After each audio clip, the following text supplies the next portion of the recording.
Siyathokoza ehlosini. Ngane zedlozi ifuna silibeke iqiniso silikhulume.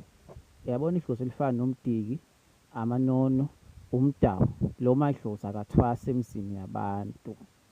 Angithi ngeke usuke umuntu uyothwasela umdiki or amanono or umdawu, ayikho into ekanjalo. Yes, angithi ungayihlambulula leyo moya, yes, ungayilapha leyo moya kulo muntu okhonjwa kuyena, kumsizi wakho, umelaphi wakho, igama engalisebenzisa, yes, kodwa akusho ukuthi uyathwasa.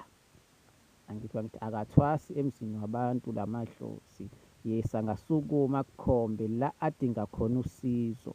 Ngabe adinga ukuhlambululwa, angithi inhlambuluko nombango, izinto ezikanjalo, angithi imoya yakho ihlangane ingakubangi, abakomalume, abakobaba, yes, ngesikuphikise lokho, nokulashwa abakukhombayo, kodwa hhayi ukuthi uyothwasa emzini womuntu.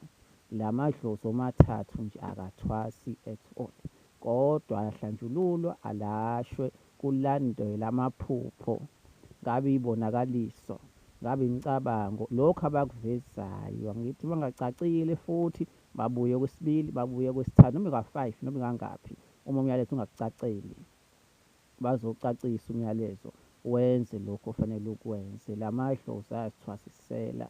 Yes, angamdinga umsizi, umelaphi, angithi ozokusiza, asikuphikisi lokho, kodwa ave uthwasa kuyena, uyakusiza ngento, ngemiyalelo yemoya yakho. Iyo nto fanele siyiqonde, ngedlozi elizithwaselayo, liyazivezela lona, alithwasi emizini yabantu.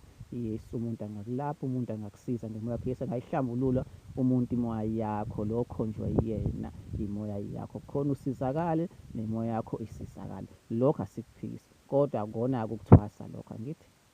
Ngiyabonga kakhulu.